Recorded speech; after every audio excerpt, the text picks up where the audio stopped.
Welcome. We will begin shortly. So, the first step in buying a home is finding the right loan program that will fit your needs. And if you're a first-time home buyer, it's a lot of information out there for you to not know what's real, what's not.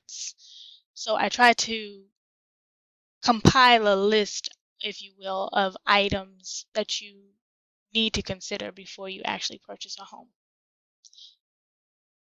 So use this webinar as a resource for your Virginia real estate purchase. If you need further assistance, don't hesitate to call me.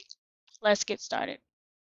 So today's agenda, I'll discuss a little bit about me, background on mortgages, Virginia statewide and county specific programs, how to plan for buying a home, for timelines, and information on agents and agency.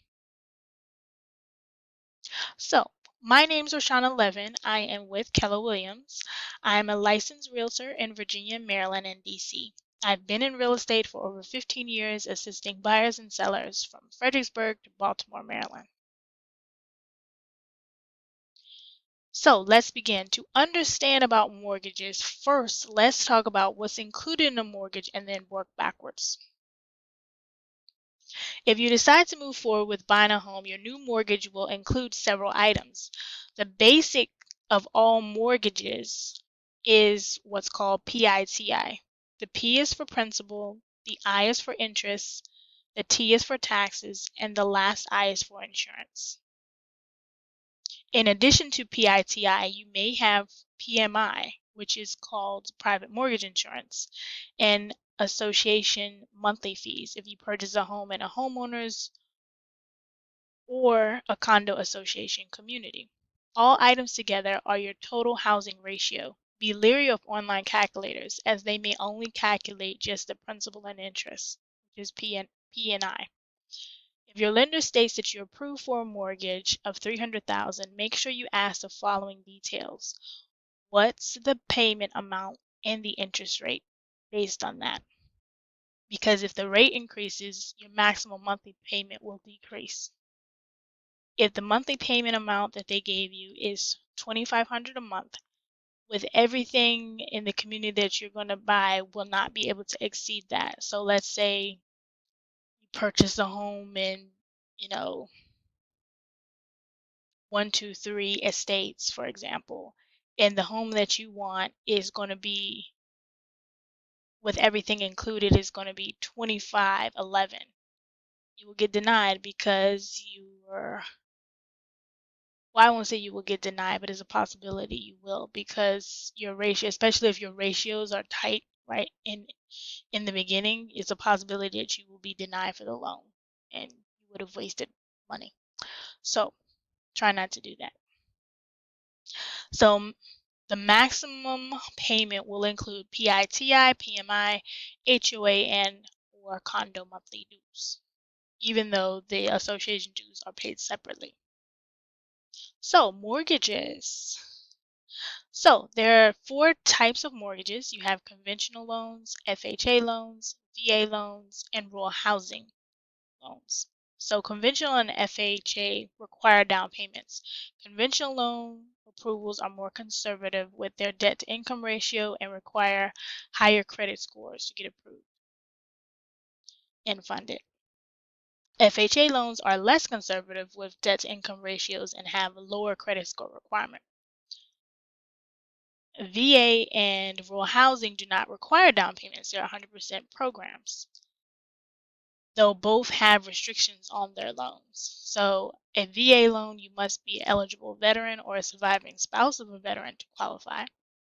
To obtain a rural housing loan, you must purchase a home in an area that's considered rural based on the eligibility map on the USDA's property website. The down payment program shared in this webinar will most likely be either used with a conventional or an FHA loan. Getting pre-approved. Next, you need to get pre-approved. Make sure you are pre-approved instead of pre-qualified. It will save you time and stress if you follow the steps. To be pre-approved, you want to submit your documents to your loan officer and make sure your file goes through preliminary underwriting before looking at homes. When it comes to your documents, think of everything in twos. 2 years of residence, 2 years of employment, 2 months of bank statements, 2 months of proof of income, that's your pay stubs, 2 years of tax returns, authorization to pull your credit, and additional information that your lender requires. If you're self-employed or have business income as well, you will need additional documentation. So, to qualify for programs in this webinar, most of them, you will need a minimum credit score between 620 to 680, depending on the program. Some programs have income restrictions based on the county or your household size.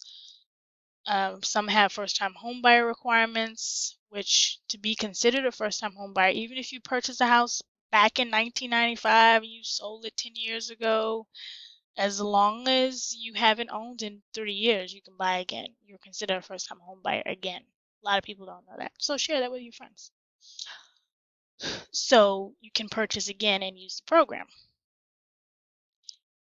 You may have to, but not all programs, you don't necessarily have to be a first-time homebuyer to qualify for all of the programs, but see me about that. You may have to do homebuyer education. Not all programs have limitations, so keep that in mind.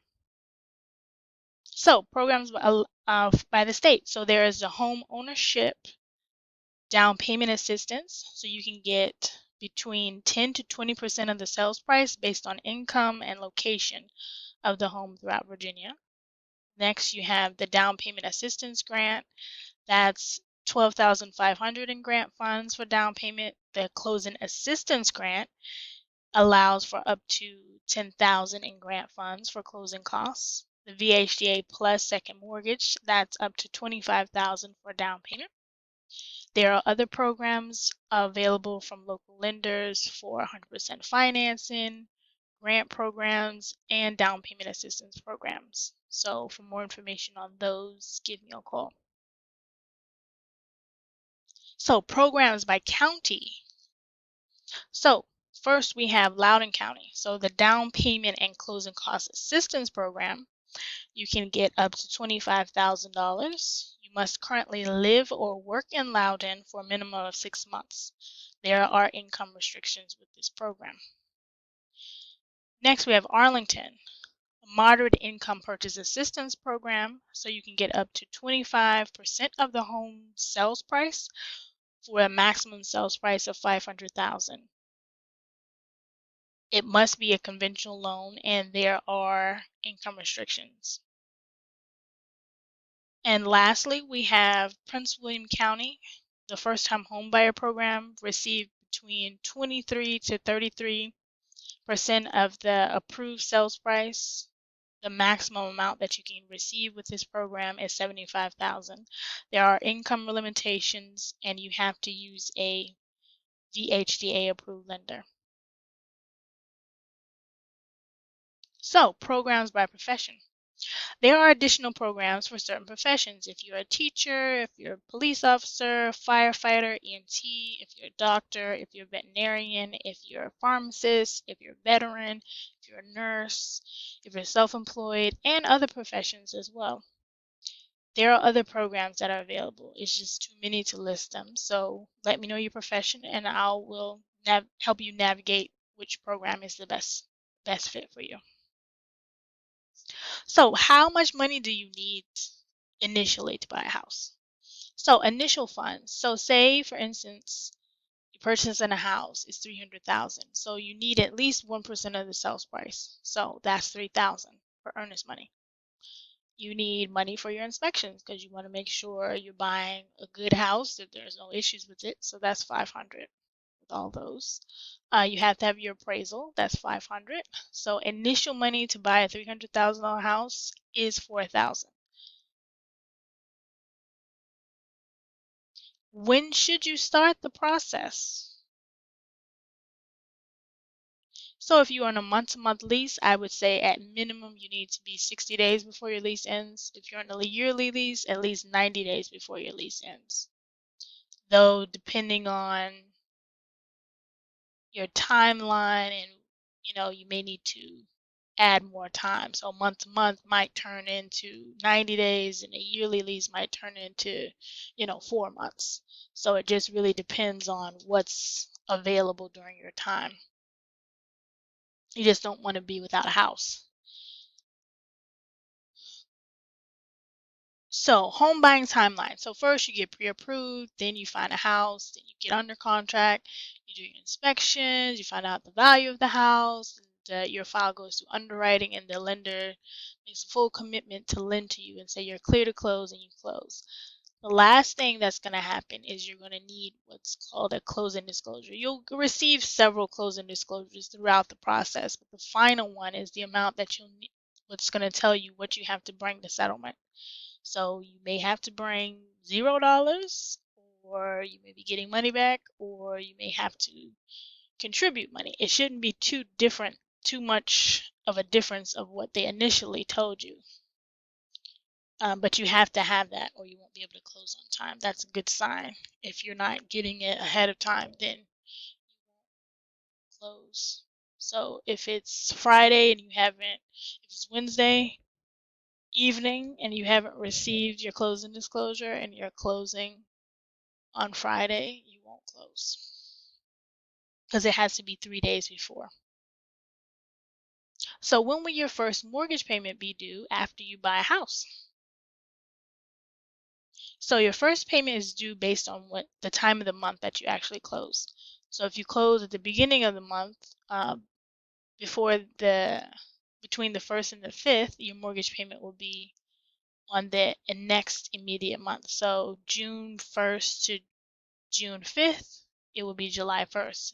You close on the 6th until the end of the month, your first payment will be on August 1st.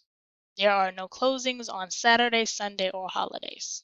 Now let's talk about agency. The agent and agency with the sign in the yard are the listing agent and listing broker. They represent the homeowner who is selling the home. In Virginia and DC, a listing agent is allowed to represent both buyer and seller if both parties agree, though no additional advice or guidance throughout the whole process is allowed in a dual agency situation. It's best that you hire a buyer's agent as your advocate to work for you. A buyer's agent will assist with all the negotiations, scheduling appointments, handling contracts, and other items that you request and other things that are needed throughout the sale. Designated agency could occur if you decide to purchase a home that's listed with the same broker that your agent is affiliated with. The same broker employs both agents, but in the transaction